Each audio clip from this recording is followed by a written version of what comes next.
I'm Febby, And I'm Adele. and we are your friendly neighborhood Google certified digital marketing specialists.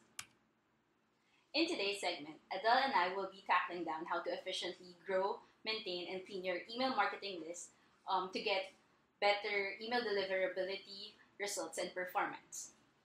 Managing, maintaining, and ensuring email contact list integrity is a critical component for effective email marketing, but these are often overlooked at. Today's presentation aims to give light on how we can work on these. Let's talk about how you can acquire fresh and quality contacts to keep your email list moving up. First, why do you need to grow your email marketing list? As mentioned from previous webinars, email marketing is one of the best tools to engage with your customers on a regular basis as it promotes your new products and services, as well as evaluates how your marketing efforts resonates with your target market. Having your visitors provide you direct access to their inbox shows their trust to your company as well as to your brand. However, we should always remember that email database degrades roughly around 22.5% every year because of a lot of factors such as your contacts changing email addresses because they switch from one company to another, users opting out from your email communications, and users abandoning the email addresses that they use for submitting website online forms. It must be ensured that new and fresh contacts are added continuously to your email marketing campaigns to keep the numbers moving up. Here are some ways on how we can do this. So first, we can create unique and remarkable content that people want more of. So keep your users and subscribers engaged to what you offer by providing fresh, relevant, and informative content that they'll be encouraged to share with their colleagues who are not part of your email marketing list. You can feature a knowledge base, application notes libraries, or up-to-date blog entries as these catch attention of your target market. And catching the attention of your target market also means that they might be able to share these newly acquired information to their colleagues. Here are some examples of knowledge base and application note libraries that Site Global Services has built for our clients. So these features are helpful, informative, and are easy to use as visitors can just type in a keyword to get the resource that they are looking for. Those are just some factors on how you can target how you can reach your targeted personas. Keeping your websites up to date with relevant blog entries just gives an impression to your visitors on how active your company is, as well as shows your expertise in the industry. So building trust and confidence with the products you offer, as well as with your products and services you offer, as well as with your brand. You can also grow your email list by encouraging subscribers to forward emails. So deliberately adding a forward to a friend link at the bottom of your email campaign can do the trick. This makes forwarding a lot easier because your users do not have to scroll up to the top of the page or scroll back to the email window for them to forward the e-newsletter to their workmates or industry colleagues. The forward to a friend link can be added right beside your unsubscribe button and your unsubscribe link and the privacy policy link at the bottom of your email campaign. And doing this adds legitimacy to your overall email campaign so that your message does not appear as a spam. You can also build your email marketing list by sending specific content to targeted segments. It is recommended to send specific content to your targeted segments as recipients are more likely to open emails that are targeted to them. So by creating multiple offers for different segments of your audiences, you'll increase the chance of people signing up to your list. Here is an example of how contact lists can be segmented by market and by the kind of email testing to be implemented. So as you can see, there's an A/B testing segment in there With A/B testing, we can use different versions of an email campaign and send it to different groups in your contact list to see which version performs better. Next is you should send out emails to your list regularly. Be regular in how often you release emails to your list, because when subscribers see that you send them great content on a regular basis, they're more likely to recommend and forward your emails to their workmates and colleagues. So Site Global Services can schedule automated and drip marketing email campaigns to ensure your lists are constantly updated with the recent product changes on your websites, latest announcements, newest promotions and offers, and more.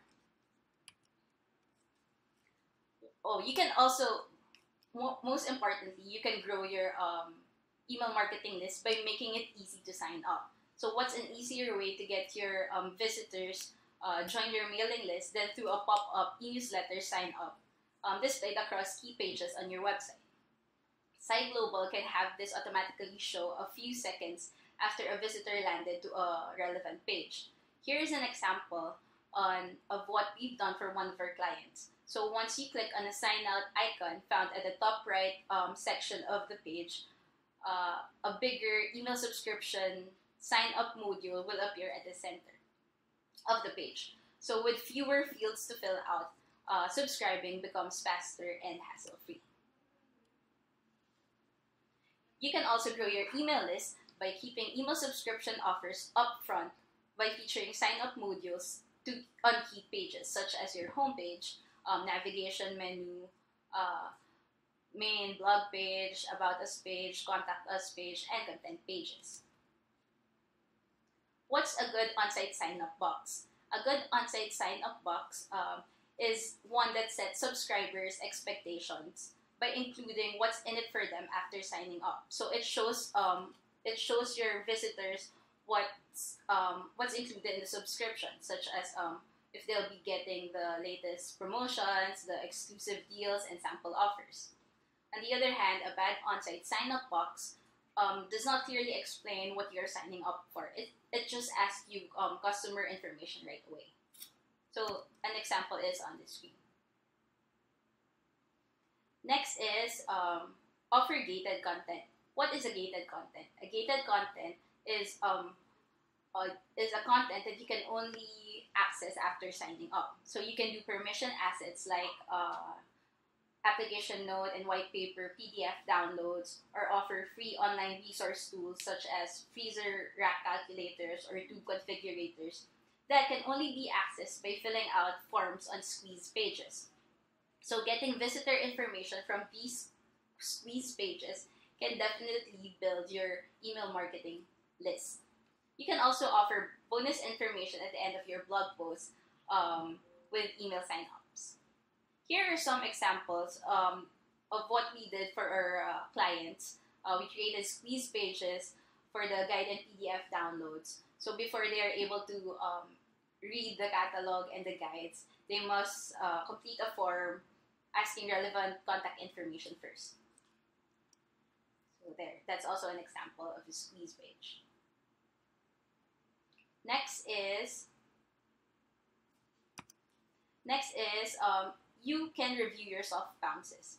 So before removing email addresses that have bounced from your list, be sure to check and review the soft bounces, as it may include autoresponders or out-of-email messages that you can use to build your list.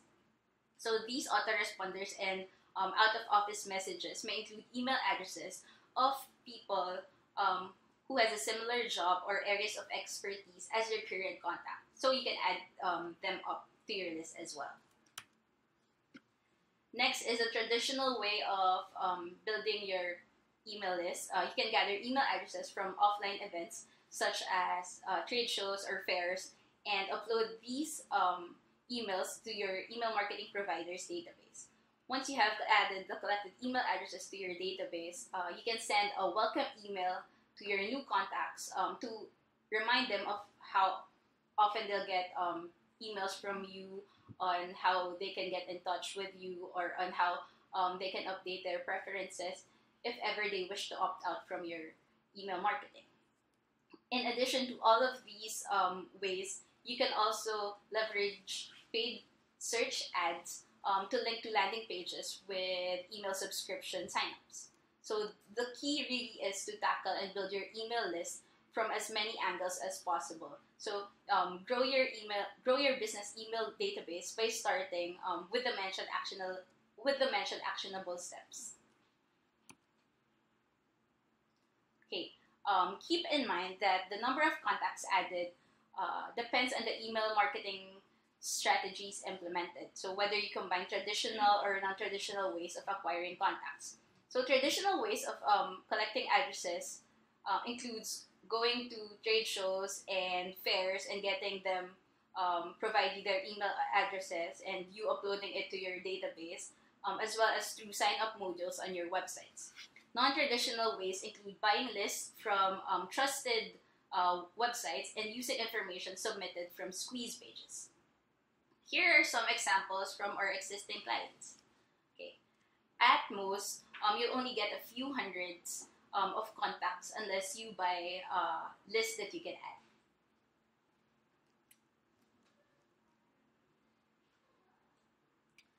Okay, alright. Now let's move forward to the maintaining of your email list. Due to the sheer number of options, resources, and ads that we are exposed to both online and offline, consumers have become a lot less receptive to online marketing efforts in all forms. These days, it's become easier to identify and block out marketing messages like pop-up ads, commercials, and spam mails. In order to really catch a customer's attention, marketers now need to take more personal measures with their campaigns, and that includes email or e-newsletters. So you've amassed, say, over 100,000 email addresses over the years. Some you've obtained from trade show events that Feby mentioned a while ago, web form sign-ups, customer databases, and others you've built and paid for with one of the tools that John discussed in the previous webinar. But unfortunately, despite your best collection efforts, the reality is that those email addresses will eventually go bad over time.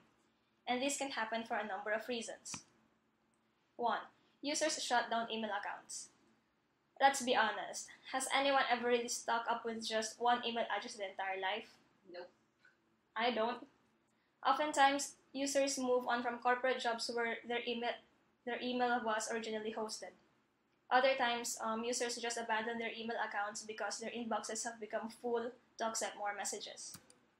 Keep in mind that internet service providers, spam monitors, and email security services all set specific criteria and standards for what should be counted as an acceptable email campaign.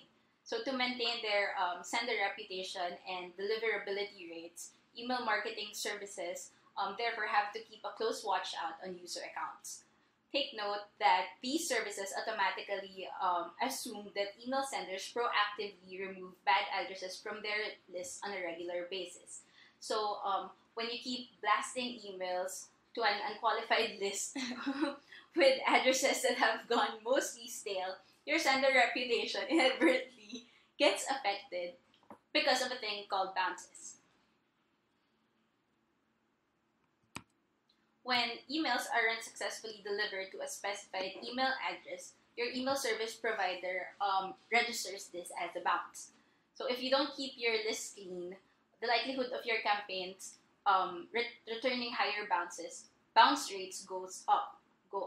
Generally speaking, when your bounce rates go up, your sender reputation goes down. So many email marketing services identify spammers by their high bounce rates, because spammers don't really bother to clean up their list and use the same addresses over and over again. So the consequences of having poor sender reputation can be very serious, because not only will you get bad email marketing results, you also run the risk of having your account and your email marketing service platform suspended, and there are also penalties and expensive fines that you'll be accounted for. But before you jump the gun, however, and start madly scrutinizing and worrying about your email bounces, know that there are two kinds of bounces, and that a lot of time the bounces can be accounted for by user behavior. So here's A to explain it. Yeah, so say a user who receives a high volume of emails each day decides to go on a vacation. When their inbox fills up and you try to send them an email, it will bounce. So if you decide to remove that user from your list after just one bounce, you would never be able to send them any email again, even if they enjoyed and engaged with your previous emails and e-newsletters. Another example would be if on the day that you sent your campaign, that user's email service provider happened to be experiencing some technical problems and block any emails from getting through. So again, in this example, if you had decided to take them out from your list after just one bounce, you'd be giving up the chance to contact them again in the future because of a temporary technical failure. These examples are what you call a soft bounce. Hard bounces, on the other hand, occur when messages are permanently rejected because the email address was found to be invalid or non-existent. To keep up with these bounces, it's common practice for marketers to maintain a threshold of 3 to 5 bounces per consumer before they completely remove them from the database. And some third-party platforms have this feature built into the system, but if you're maintaining your lists manually, you'll want to schedule this maintenance check on a regular basis. Aside from reviewing soft bounces and hard bounces, you can also maintain your email list by determining low activity email addresses. So you can identify subscribers who haven't opened their emails in the last 6 to 12 months. What you can do with this list is that you can send re-engagement emails to them. So you can also create a secondary or a separate list for these low activity addresses, and then limit email sending to that list. You can also maintain your email list by letting subscribers manage preferences. So one way to establish trust with your audience is by allowing them to manage their preferences, and by allowing them to take control of the email communication that they receive. By a law and CAN-SPAM requirements, users must be allowed to opt out or to unsubscribe from your mailing list. So make sure unsubscribing is as easy as subscribing. You can do this by not hiding the unsubscribe link in your email marketing campaigns. So in the long run, it is much better to lose uninterested contacts than to have them ignore your emails, or worse, mark your emails as spam. So we're now here on the last part, cleaning your email list. When managing your email lists, be sure to keep a master list of your consumer email addresses. This way, you just have one central source for your email campaigns which you can maintain. Master lists are easier to maintain and import into any email marketing platform. If you're already working with several marketing lists, dump all your information into one spreadsheet with the following features, right on the slide. Okay, for the segment list, we're assuming you've broken down your list by industry or campaign or something else. And from there, cleaning out your email list becomes a matter of elimination.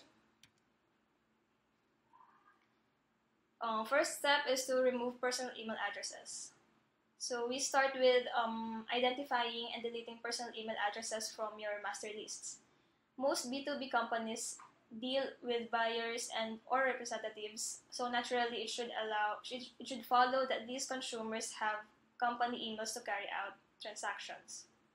And on your spreadsheet, add filters to your headers, and then use those to filter out emails sending with the following.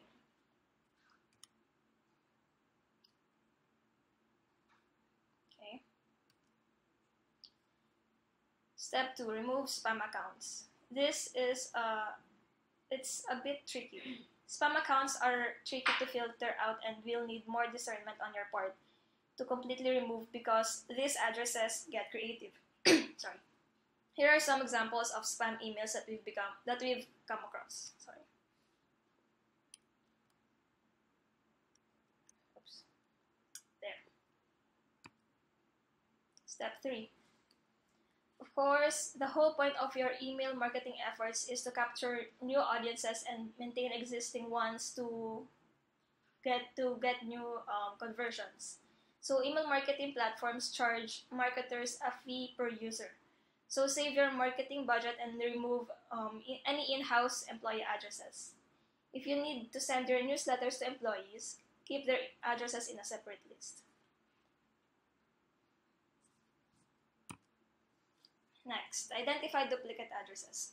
So pay close attention to this step as you don't want to delete the duplicates right away. So how we do this? First, in an Excel spreadsheet, apply conditional formatting on it and that highlights duplicate values. Filter out the spreadsheet so that you are only viewing the duplicate addresses and sort them in alphabetical order. Sorting them in alphabetical order will more or less show you the duplicate values together. The reason why you don't want to delete these values right away is because important customer information is not always included in both instances of duplicate entries. So before you start removing the entries, make sure to copy and paste any useful data into missing columns. And once the information is complete on all entries, only then can you apply an automatic action to remove duplicates. And then, at this point, your customer information is now relatively clean. But as an added last step, you'll want to add personal customer information where you can, so that it will be easier to personalize your future campaigns by adding customer names. Sometimes customer emails are made up of complete names, so it's good to look through the list and manually add this information to as first name and last name fields when available. And down to the final step. Now that your lists have been narrowed down, verify your master list. Go ahead and process them through tools like Bright Verify to ensure email validity. And that's it. That's how we grow, maintain, and clean our clients' email marketing lists. If you have questions, just reach out to us at Adele or Anne at sci5.com. Until our next webinar, bye!